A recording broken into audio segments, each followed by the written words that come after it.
The Adventures of Sherlock Holmes. A Scandal in Bohemia. To Sherlock Holmes, she is always the woman. I have seldom heard him mention her under any other name. In his eyes, she eclipses and predominates the whole of her sex. It was not that he felt any emotion akin to love for Irene Adler. All emotions, and that one particularly, were abhorrent to his cold, precise, but admirably balanced mind. He was, I take it, the most perfect reasoning and observing machine that the world has seen. But as a lover, he would have placed himself in a false position. He never spoke of the softer passions, save with a jibe and a sneer. They were admirable things for the observer, excellent for drawing the veil from men's motives and actions, but for the trained reasoner to admit such intrusions into his own delicate and finely adjusted temperament was to introduce a distracting factor which might throw a doubt upon all his mental results. Grit in a sensitive instrument, or a crack in one of his own high-power lenses, would not be more disturbing than a strong emotion in a nature such as his. And yet there was but one woman to him, and that woman was the late Irene Adler, of dubious and questionable memory. I'd seen little of Holmes lately. My marriage had drifted us away from each other. My own complete happiness and the home-centred interests which rise up around the man who first finds himself master of his own establishment were sufficient to absorb all my attention, while Holmes, who loathed every form of society with his whole Bohemian soul, remained in our lodgings in Baker Street, buried among his old books, and alternating from week to week between cocaine and ambition, the drowsiness of the drug and the fierce energy of his own keen nature. He was still as ever deeply attracted by the study of crime, and occupied his immense faculties and extraordinary powers of observation in following out those clues and clearing up those mysteries which had been abandoned as hopeless by the official police. From time to time, I heard some vague account of his doings, of his summons to Odessa in the case of the Trepoff murder, of his clearing up of the singular tragedy of the Atkinson brothers at Trincomalee, and finally of the mission which he had accomplished so delicately and successfully for the reigning family of Holland. Beyond these signs of his activity, however, which I merely shared with all the readers of the daily press, I knew little of my former friend and companion. One night, it was on the 20th of March, 1888, I was returning from a journey to a patient, for I had now returned to civil practice, when my way led me through Baker Street. As I passed a well-remembered door, which must always be associated in my mind with my wooing and with the dark incidents of the Study in Scarlet, I was seized with a keen desire to see Holmes again, and to know how he was employing his extraordinary powers. His rooms were brilliantly lit, and even as I looked up I saw his tall, spare figure pass twice in a dark silhouette against the blind. He was pacing the room swiftly, eagerly, with his head sunk upon his chest and his hands clasped behind him. To me, who knew his every mood and habit, his attitude and manner told their own story. He was at work again. He had risen out of his drug-created dreams and was hot upon the scent of some new problem. I rang the bell and was shown up to the chamber which had formerly been in part of my own. His manner was not effusive. It seldom was. But he was glad, I think, to see me. With hardly a word spoken, but with a kindly eye, he waved me to an armchair, threw across his case of cigars, and indicated a spirit case and a gasogen in the corner. When he stood before the fire and looked me over in his singular introspective fashion. "Wedlock suits you," he remarked. "I think, Watson, that you have put on 7.5 pounds since I saw you." "7?" I answered. "Indeed. I should have thought a little more, I fancy, Watson. And in practice again, I observe. You did not tell me that you intended to go into harness. Then how do you know?" I see it. I deduce it. How do I know that you have been getting yourself very wet lately, and that you have a most clumsy and careless servant girl?" "My dear Holmes," said I, "this is too much. You would certainly have been burned had you lived a few centuries ago.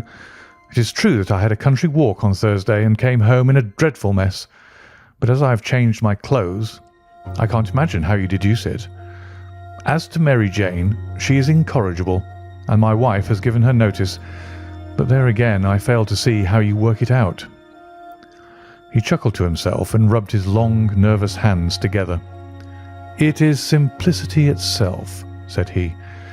"My eyes tell me that on the inside of your left shoe, just where the firelight strikes it, the leather is scored by 6 almost parallel cuts. Obviously, they have been caused by someone who has very carelessly scraped around the edges of the sole in order to remove crusted mud from it. Hence you see my double deduction that you had been out in vile weather, and that you had a particularly malignant boot-slitting specimen of the London slavey. As to your practice, if a gentleman walks into my rooms smelling of iodoform, with a black mark of nitrate of silver upon his right forefinger, and a bulge on the right side of his top hat to show where he has secreted his stethoscope, I must be dull indeed if I do not pronounce him to be an active member of the medical profession." I could not help laughing at the ease with which he explained his process of deduction. "When I hear you give your reasons," I remarked, "the thing always appears to me so ridiculously simple that I could easily do it myself, though at each successive instance of your reasoning I am baffled until you explain your process. And yet I believe that my eyes are as good as yours." "Quite so," he answered, lighting a cigarette and throwing himself down into an armchair. "You see, but you do not observe. The distinction is clear. For example, you have frequently seen the steps which lead up from the hall to this room." "Frequently." "How often?"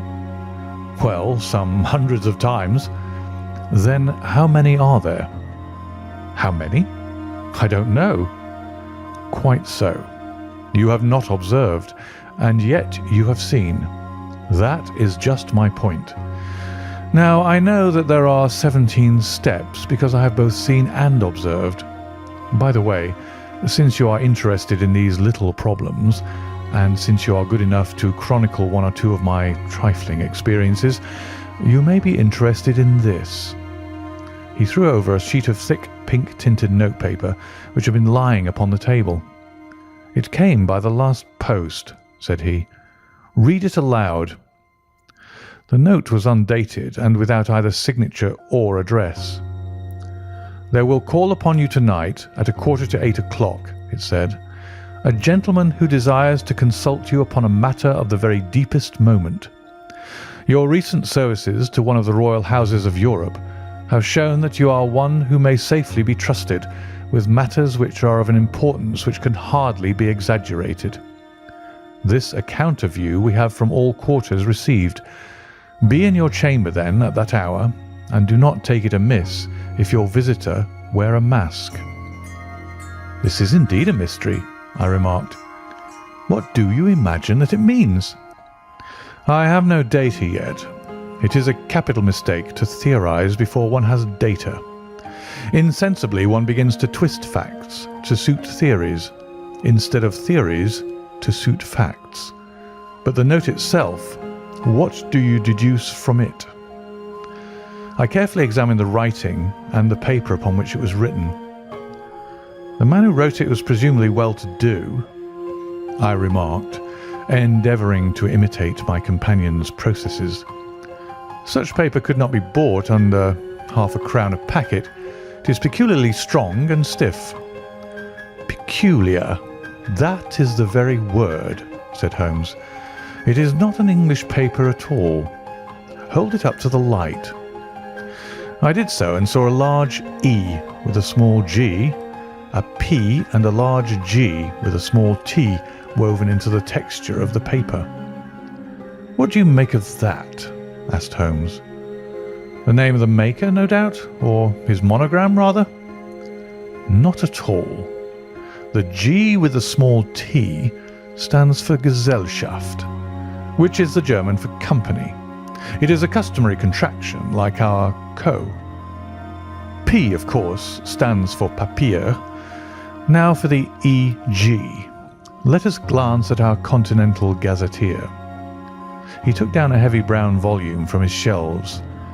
Eglo, Eglonitz. Here we are. Egria.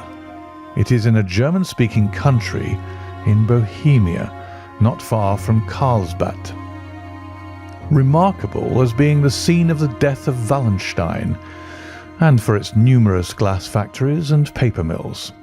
Aha, my boy, what do you make of that? His eyes sparkled, and he sent up a great blue triumphant cloud from his cigarette. The paper was made in Bohemia, I said. Precisely. And the man who wrote the note is a German. Do you note the peculiar construction of the sentence? This account of you we have from all quarters received. A Frenchman or Russian could not have written that. It is the German who is so uncourteous to his verbs. It only remains, therefore, to discover what is wanted by this German who writes upon Bohemian paper and prefers wearing a mask to showing his face. And here he comes, if I am not mistaken, to resolve all our doubts. As he spoke, there was the sharp sound of horses' hoofs and grating wheels against the curb, followed by a sharp pull at the bell. Holmes whistled. "A pair, by the sound," said he. "Yes," he continued, glancing out of the window. "A nice little brougham, and a pair of beauties, 150 guineas apiece. There's money in this case, Watson, if there's nothing else." "I think that I'd better go, Holmes." "Not a bit, Doctor. Stay where you are. I am lost without my Boswell, and this promises to be interesting. It would be a pity to miss it." "But your client?" "Never mind him. I may want your help, and so may he. Here he comes.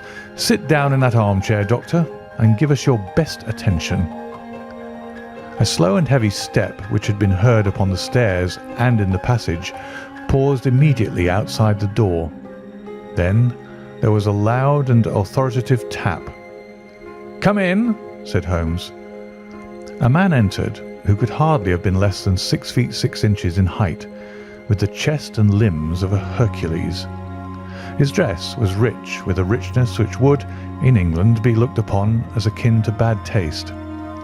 Heavy bands of astrakhan were slashed across the sleeves and fronts of his double-breasted coat, while the deep blue cloak, which was thrown over his shoulders, was lined with flame-coloured silk and secured at the neck with a brooch which consists of a single flaming beryl.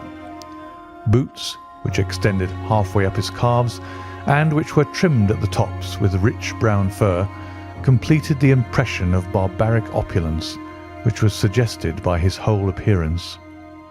He carried a broad-brimmed hat in his hand, while he wore across the upper part of his face, extending down past the cheekbones, a black vizard mask, which he had apparently adjusted that very moment, for his hand was still raised to it as he entered. From the lower part of the face, he appeared to be a man of strong character, with a thick, hanging lip and a long, straight chin, suggestive of resolution pushed to the length of obstinacy. "You had my note?"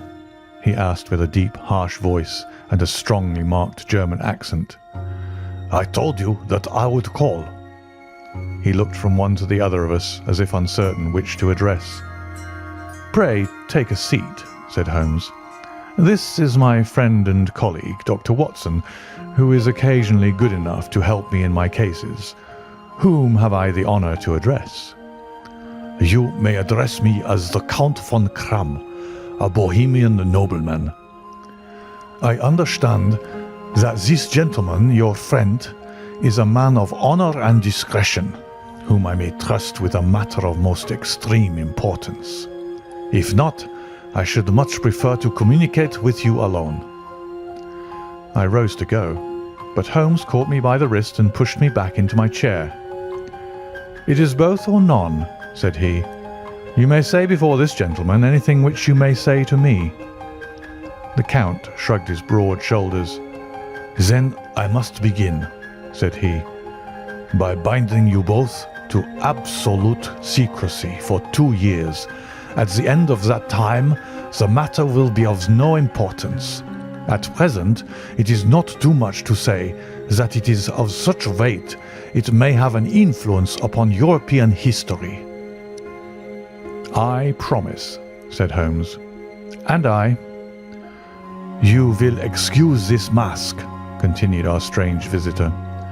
"The august person who employs me wishes his agent to be unknown to you, and I may confess at once that the title by which I have just called myself is not exactly my own." "I was aware of it," said Holmes dryly. "The circumstances are of great delicacy, and every precaution has to be taken to quench what might grow to be an immense scandal and seriously compromise one of the reigning families of Europe. To speak plainly, the matter implicates the great house of Ormstein, hereditary kings of Bohemia." "I was also aware of that," murmured Holmes, settling himself down in his armchair and closing his eyes. Our visitor glanced with some apparent surprise at the languid, lounging figure of the man who had been no doubt depicted to him as the most incisive reasoner and most energetic agent in Europe. Holmes slowly reopened his eyes and looked impatiently at his gigantic client. "If your Majesty would condescend to state your case," he remarked, "I should be better able to advise you." The man sprang from his chair and paced up and down the room in an uncontrollable agitation. Then, with a gesture of desperation, he tore the mask from his face and hurled it upon the ground. "You are right," he cried. "I am the king. Why should I attempt to conceal it?" "Why, indeed?" murmured Holmes. "Your Majesty had not spoken before I was aware that I was addressing Wilhelm Gottsreich Sigismund von Ormstein, Grand Duke of Cassel-Felstein and hereditary King of Bohemia." "But you can understand," said our strange visitor, sitting down once more and passing his hand over his high white forehead. "You can understand that I am not accustomed to doing such business in my own person. Yet the matter was so delicate that I could not confide it to an agent without putting myself in his power. I have come incognito from Prague for the purpose of consulting you." "Then pray consult," said Holmes, shutting his eyes once more. "The facts are briefly these. Some 5 years ago, during a lengthy visit to Warsaw, I made the acquaintance of the well-known adventuress Irene Adler. The name is no doubt familiar to you." "Kindly look her up in my index, Doctor," murmured Holmes, without opening his eyes. For many years he had adopted a system of docketing all paragraphs concerning men and things, so that it was difficult to name a subject or a person on which he could not at once furnish information.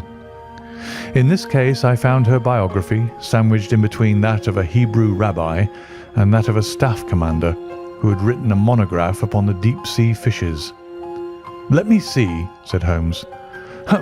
"Born in New Jersey in the year 1858, contralto, La Scala, prima donna Imperial Opera of Warsaw, yes, retired from operatic stage, living in London, quite so. Your Majesty, as I understand, became entangled with this young person, wrote her some compromising letters and is now desirous of getting those letters back." "Precisely so. But how?" "Was there a secret marriage?" "None." "No legal papers or certificates?" "None." "Then I fail to follow, Your Majesty. If this young person should produce her letters for blackmailing or other purposes, how is she to prove their authenticity?" "There is the writing." "Poor forgery." "My private notepaper." "Stolen." "My own seal." "Imitated." "My photograph." "Bought." "We were both in the photograph." Oh dear, that is very bad. Your Majesty has indeed committed an indiscretion. I was mad, insane. You have compromised yourself seriously. I was only Crown Prince then. I was young. I am but 30 now. It must be recovered. We have tried and failed. Your Majesty must pay. It must be bought. She will not sell. Stolen, then. 5 attempts have been made. Twice burglars in my pay ransacked her house. Once we diverted her luggage when she travelled. Twice she has been waylaid. There has been no result. No sign of it? Absolutely none. Holmes laughed. It is quite a pretty little problem, said he. But a very serious one to me, returned the king reproachfully. Very, indeed. And what does she propose to do with the photograph? To ruin me. But how? I am about to be married. So I have heard. To Clotilde Lothman von Saxe-Meiningen, second daughter of the King of Scandinavia. You may know the strict principles of her family. She is herself the very soul of delicacy.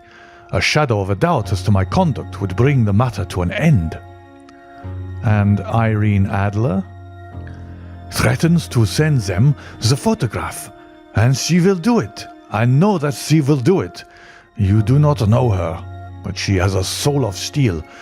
She has the face of the most beautiful of women and the mind of the most resolute of men.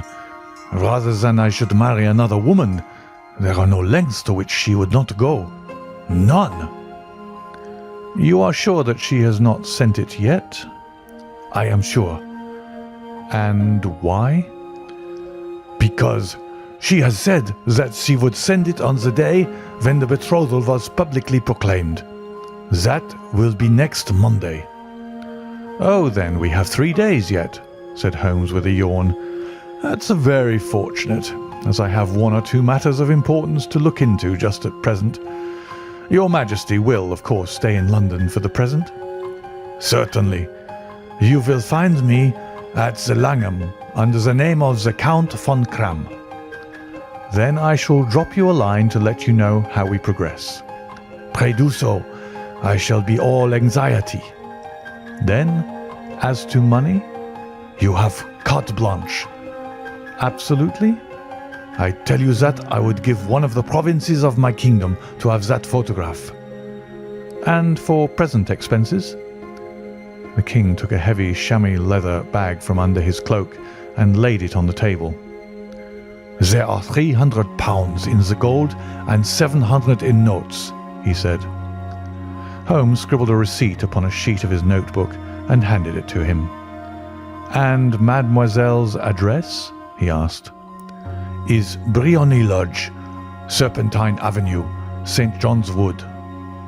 Holmes took a note of it. One other question, said he. Was the photograph a cabinet? It was. Then good night, Your Majesty, and I trust that we shall soon have some good news for you. And good night, Watson, he added, as the wheels of the Royal Brougham rolled down the street. If you'll be good enough to call tomorrow afternoon at 3 o'clock, I should like to chat this little matter over with you. 2. At 3 o'clock precisely, I was at Baker Street, but Holmes had not yet returned. The landlady informed me that he had left the house shortly after 8 o'clock in the morning. I sat down beside the fire, however, with the intention of awaiting him, however long he might be. I was already deeply interested in his inquiry, for though it was surrounded by none of the grim and strange features which were associated with the 2 crimes which I had already recorded, still the nature of the case and the exalted station of his client gave it a character of its own. Indeed, apart from the nature of the investigation which my friend had on hand, there was something in his masterly grasp of a situation and his keen, incisive reasoning which made it a pleasure to me to study his system of work and to follow the quick, subtle methods by which he disentangled the most inextricable mysteries. So accustomed was I to his invariable success that the very possibility of his failing had ceased to enter into my head. It was close upon 4 before the door opened, and a drunken-looking groom, ill-kempt and side-whiskered, with an inflamed face and disreputable clothes, walked into the room. Accustomed as I was to my friend's amazing powers in the use of disguises, I had to look 3 times before I was certain that it was indeed he. With a nod, he vanished into the bedroom, whence he emerged in 5 minutes, tweed-suited and respectable, as of old. Putting his hands into his pockets, he stretched out his legs in front of the fire and laughed heartily for some minutes. "Well, really," he cried, and then he choked and laughed again until he was obliged to lie back, limp and helpless, in the chair. "What is it?" "It's quite too funny. I am sure you could never guess how I employed my morning or what I ended by doing." "I can't imagine. I suppose that you've been watching the habits and perhaps the house of Miss Irene Adler." "Quite so. But the sequel was rather unusual. I will tell you, however. I left the house a little after 8 o'clock this morning in the character of a groom out of work. There is a wonderful sympathy and freemasonry among horsey men. Be one of them and you will know all that there is to know. I soon found Briony Lodge. 'Tis a bijou villa with a garden at the back, but built out in front right up to the road, 2 stories. Chubb lock to the door, large sitting room on the right side, well furnished, with long windows almost to the floor, and those preposterous English window fasteners which a child could open. Behind there was nothing remarkable, save that the passage window could be reached from the top of the coach house. I walked round it and examined it closely from every point of view, but without noting anything else of interest. I then lounged down the street and found, as I expected, that there was a mews in a lane which runs down by one wall of the garden. I lent the ostlers a hand in rubbing down their horses, and received in exchange 2d, a glass of half and half, 2 fills of shag tobacco, and as much information as I could desire about Miss Adler, to say nothing of half a dozen other people in the neighbourhood in whom I was not the least interested, but whose biographies I was compelled to listen to. "And what of Irene Adler?" I asked. "Oh, she has turned all the men's heads down in that part. She is the daintiest thing under a bonnet on this planet. So say the Serpentine Mews to a man. She lives quietly, sings at concerts, drives out at 5 every day, and returns at 7 sharp for dinner. Seldom goes out at other times, except when she sings. Has only 1 male visitor, but a good deal of him. He is dark, handsome, and dashing, never calls less than once a day, and often twice. He is a Mr. Godfrey Norton of the Inner Temple. See the advantages of a cabman as a confidant. They had driven him home a dozen times from Serpentine Mews, and knew all about him. When I had listened to all they had to tell, I began to walk up and down near Briony Lodge once more, and to think over my plan of campaign. This Godfrey Norton was evidently an important factor in the matter. He was a lawyer. That sounded ominous. What was the relation between them, and what the object of his repeated visits? Was she his client, his friend, or his mistress? If the former, she had probably transferred the photograph to his keeping. If the latter, it was less likely. On the issue of this question depended whether I should continue my work at Briony Lodge, or turn my attention to the gentlemen's chambers in the Temple. It was a delicate point, and it widened the field of my inquiry. I fear that I bore you with these details, but I have to let you see my little difficulties if you are to understand the situation. "I'm following you closely," I answered. I was still balancing the matter in my mind when a hansom cab drove up to Briony Lodge, and a gentleman sprang out. He was a remarkably handsome man, dark, aquiline, and moustached, evidently the man of whom I had heard. He appeared to be in a great hurry, shouted to the cabman to wait, and brushed past the maid, who opened the door with the air of a man who was thoroughly at home. He was in the house about half an hour, and I could catch glimpses of him in the windows of the sitting room, pacing up and down, talking excitedly, and waving his arms. Of her I could see nothing. Presently he emerged, looking even more flurried than before. As he stepped up to the cab, he pulled a gold watch from his pocket and looked at it earnestly. "Drive like the devil," he shouted. "First to Cross and Hankey's in Regent Street, and then to the Church of St. Monica in Edgware Road. Half a guinea if you do it in 20 minutes. Away they went, and I was just wondering whether I should not do well to follow them when up the lane came a neat little landau. The coachman, with his coat only half buttoned, and his tie under his ear, while all the tags of his harness were sticking out of the buckles. It hadn't pulled up before she shot out of the hall door and into it. I only caught a glimpse of her at the moment, but she was a lovely woman, with a face that a man might die for. "The Church of St. Monica, John," she cried, "and half a sovereign if you reach it in 20 minutes. This was quite too good to lose, Watson. I was just balancing whether I should run for it or whether I should perch behind her landau when a cab came through the street. The driver looked twice at such a shabby fare, but I jumped in before he could object. "The Church of St. Monica," said I, "and half a sovereign if you'd reach it in 20 minutes. It was 25 minutes to 12, and of course it was clear enough what was in the wind. My cabby drove fast. I don't think I ever drove faster, but the others were there before us. The cab and the landau with their steaming horses were in front of the door when I arrived.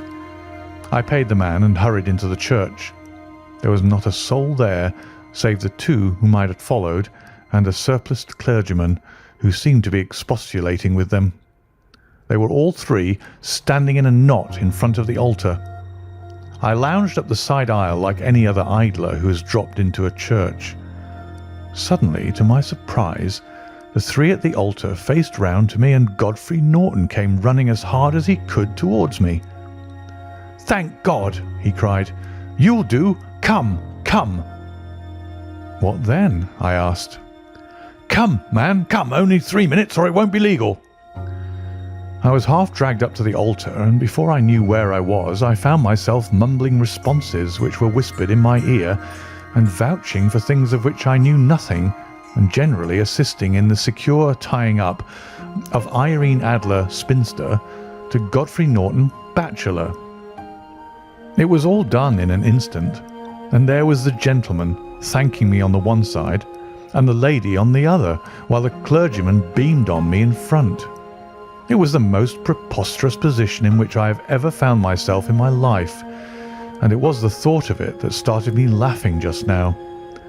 It seems that there had been some informality about their license, that the clergyman absolutely refused to marry them without a witness of some sort, and that my lucky appearance saved the bridegroom from having to sally out into the streets in search of a best man. The bride gave me a sovereign, and I mean to wear it on my watch chain in memory of the occasion. "This is a very unexpected turn of affairs," said I. "And what then?" "Well, I found my plans were seriously menaced. It looked as if the pair might take an immediate departure, and so necessitate very prompt and energetic measures on my part. At the church door, however, they separated, he driving back to the temple, and she to her own house. "I shall drive out in the park at 5 as usual," she said as she left him. I heard no more. They drove away in different directions, and I went off to make my own arrangements. "Which are?" "Some cold beef and a glass of beer," he answered, ringing the bell. "I have been too busy to think of food, and I am likely to be busier still this evening. By the way, Doctor, I shall want your cooperation." "I shall be delighted." "You don't mind breaking the law?" "Not in the least." "Nor running a chance of arrest?" "Not in a good cause." "Oh, the cause is excellent." "Then I am your man." "I was sure that I might rely on you." "But what is it you wish?" When Mrs. Turner has brought in the tray, I will make it clear to you. Now," he said, as he turned hungrily on the simple fare that our landlady had provided, "I must discuss it while I eat, for I have not much time. It is nearly 5 now. In 2 hours we must be on the scene of action. Miss Irene, or Madam, rather, returns from her drive at 7. We must be at Briony Lodge to meet her." "And what then?" "You must leave that to me. I have already arranged what is to occur. There is only one point on which I must insist. You must not interfere. Come what may, you understand?" "I am to be neutral?" "To do nothing whatever. There will probably be some small unpleasantness. Do not join in it. It will end in my being conveyed into the house.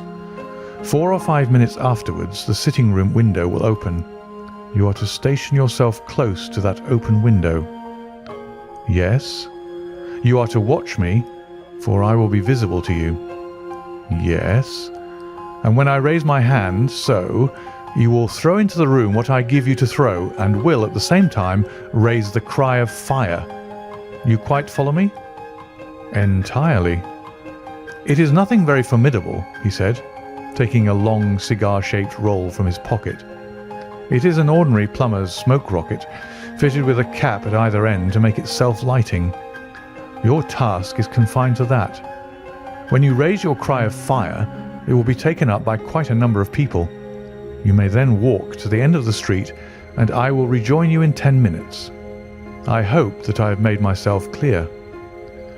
I am to remain neutral, to get near the window, to watch you, and at the signal to throw in this object, then to raise the cry of fire, and to wait you at the corner of the street." "Precisely." "Then you may entirely rely on me." "That is excellent. I think, perhaps, it is almost time that I prepare for the new role I have to play." He disappeared into his bedroom and returned in a few minutes in the character of an amiable and simple-minded nonconformist clergyman. His broad black hat, his baggy trousers, his white tie, his sympathetic smile, and general look of peering and benevolent curiosity was such as Mr. John Hare alone could have equalled. It was not merely that Holmes changed his costume.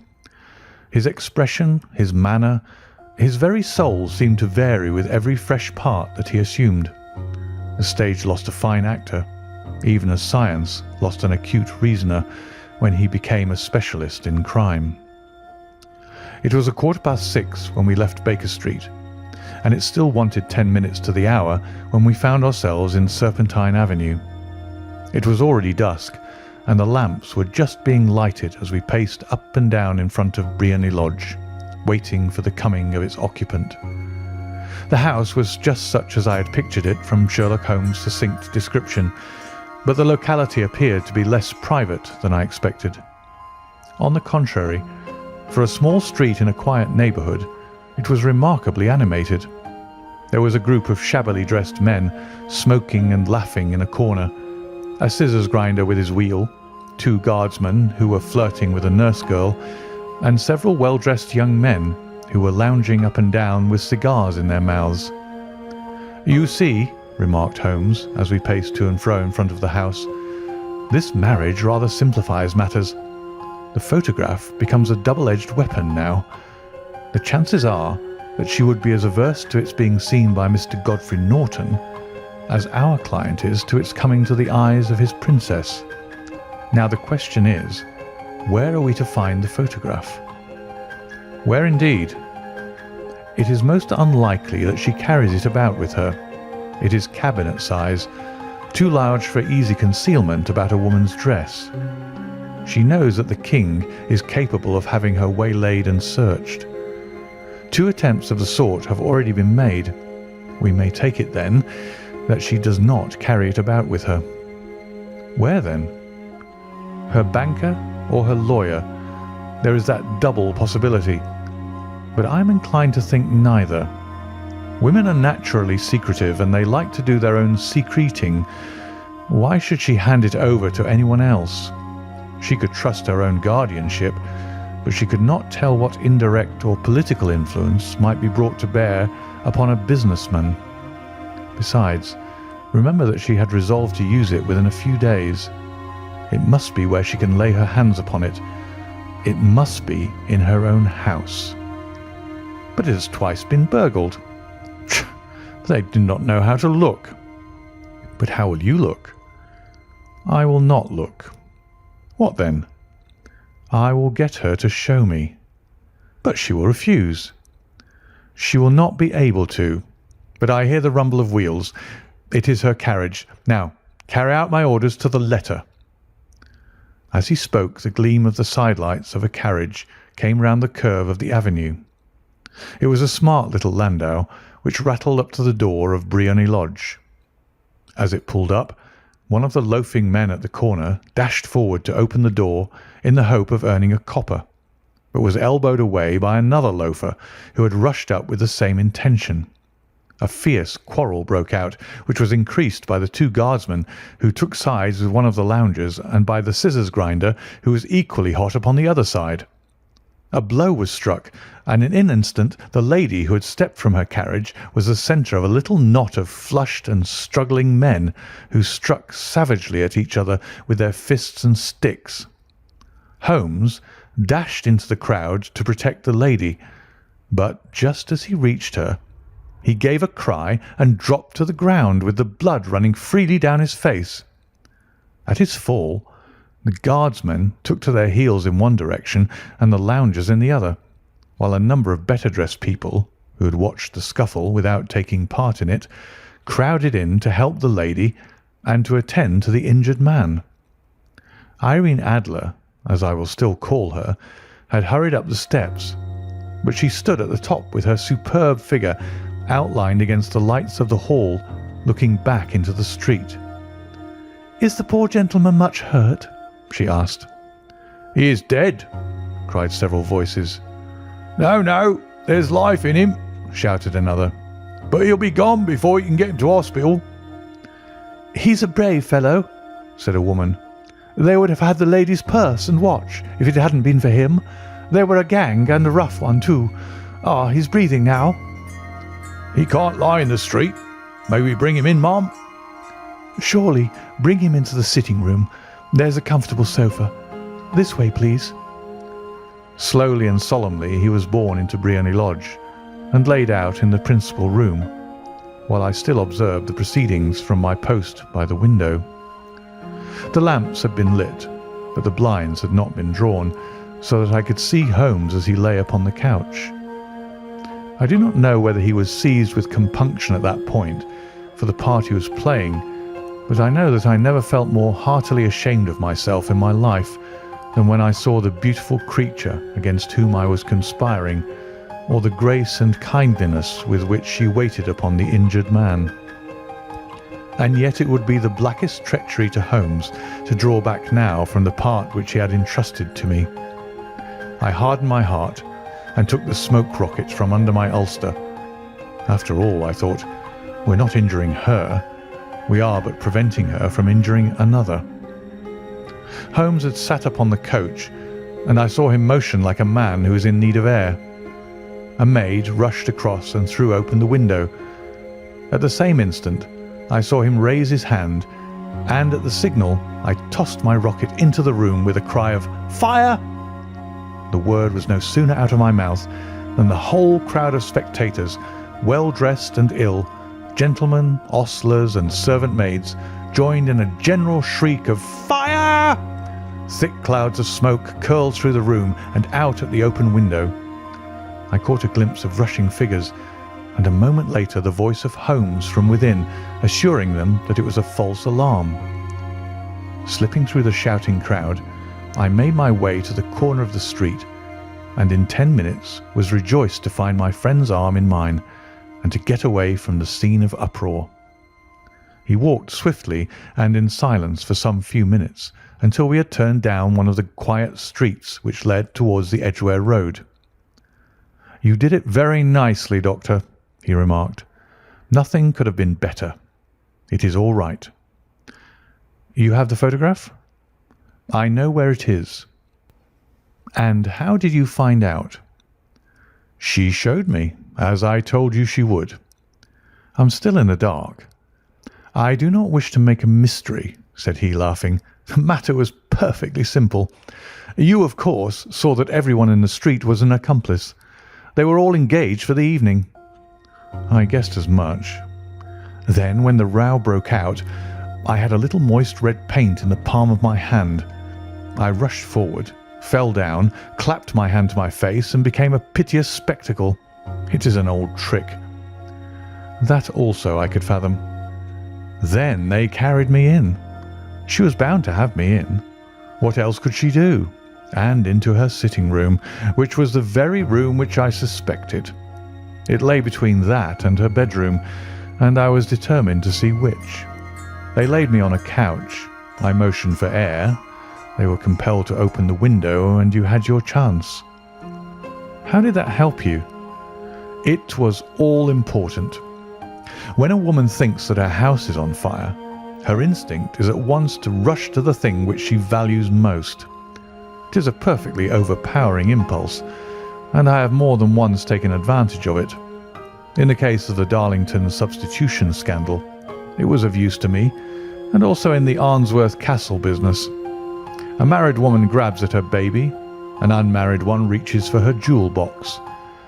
Now, it was clear to me that our lady of today had nothing in the house more precious to her than what we are in quest of. She would rush to secure it. The alarm of fire was admirably done. The smoke and shouting were enough to shake nerves of steel. She responded beautifully. The photograph is in a recess behind a sliding panel just above the right bell pull. She was there in an instant, and I caught a glimpse of it as she half drew it out.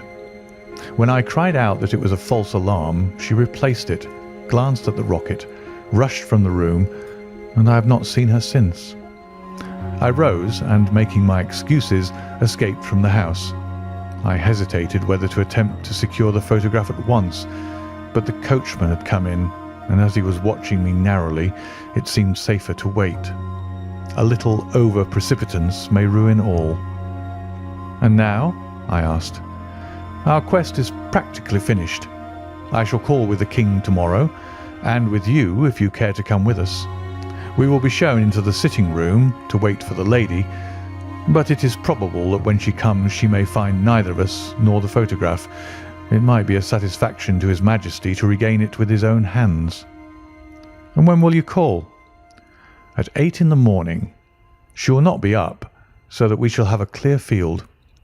Besides, we must be prompt, for this marriage may mean a complete change in her life and habits. I must wire to the king without delay." We had reached Baker Street and had stopped at the door.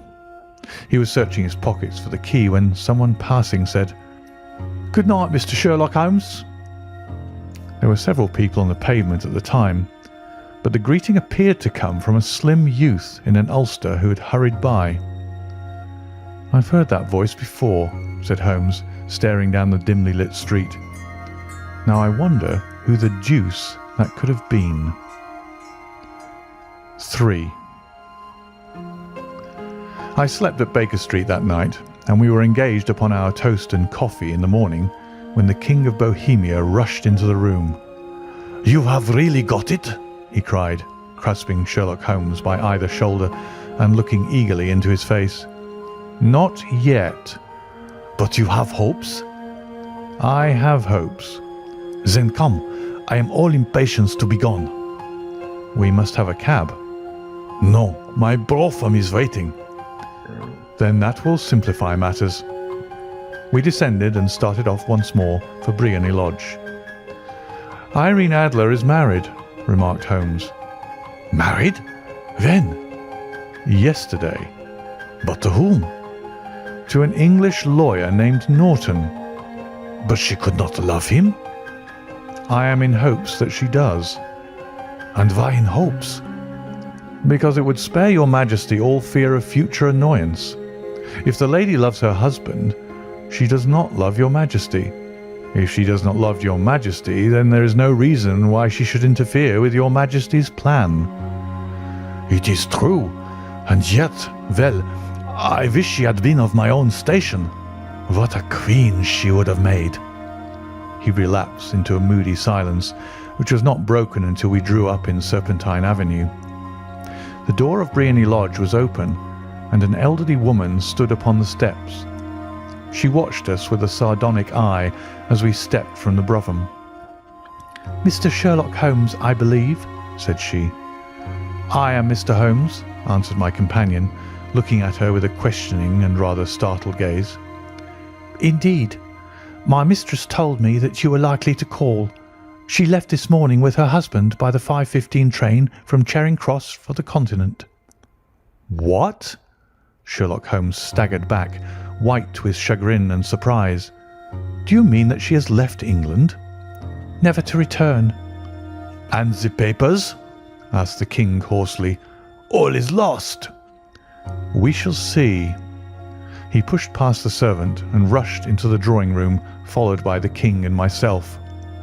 The furniture was scattered about in every direction, with dismantled shelves and open drawers, as if the lady had hurriedly ransacked them before her flight. Holmes rushed at the bell pull, tore back a small sliding shutter, and, plunging in his hand, pulled out a photograph and a letter. The photograph was of Irene Adler herself in evening dress.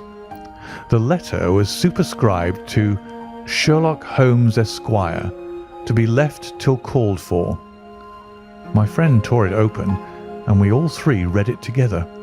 It was dated at midnight of the preceding night, and ran in this way: "My dear Mr. Sherlock Holmes, you really did it very well.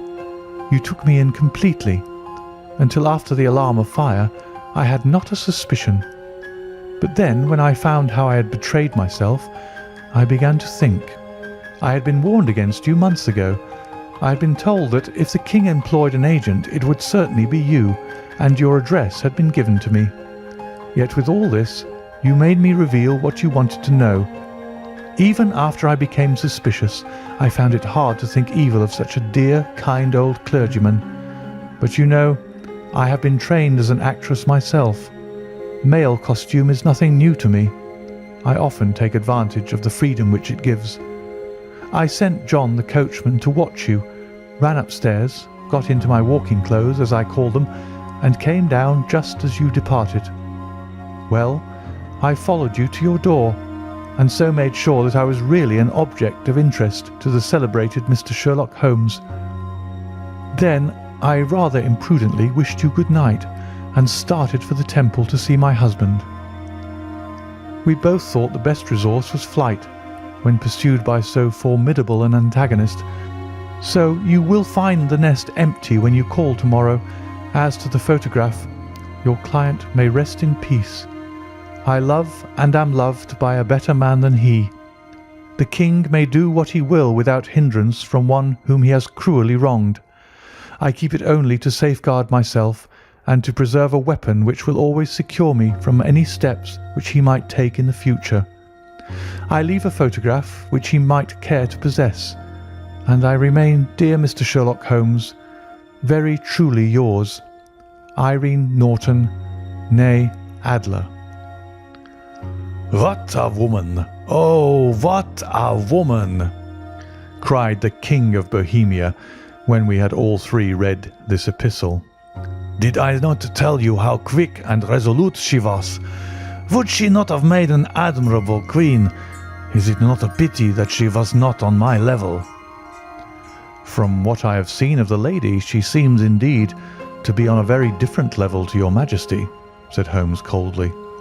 "I am sorry that I have not been able to bring your Majesty's business to a more successful conclusion."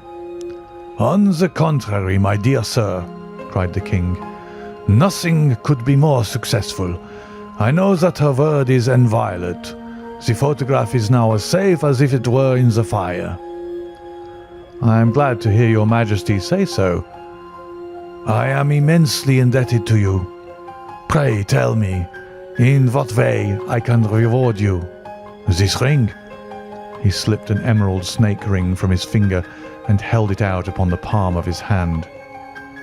"Your Majesty has something which I should value even more highly," said Holmes. "You have but to name it." "This photograph." The king stared at him in amazement. Irene's photograph? He cried. Certainly, if you wish it. I thank you, Your Majesty. Then there is no more to be done in the matter. I have the honour to wish you a very good morning. He bowed, and turning away without observing the hand which the king had stretched out to him, he set off in my company for his chambers. And that was how a great scandal threatened to affect the kingdom of Bohemia, and how the best plans of Mr. Sherlock Holmes were beaten by a woman's wit. He used to make merry over the cleverness of women, but I have not heard him do it of late, and when he speaks of Irene Adler, or when he refers to her photograph, it is always under the honourable title of the woman. End of A Scandal in Bohemia.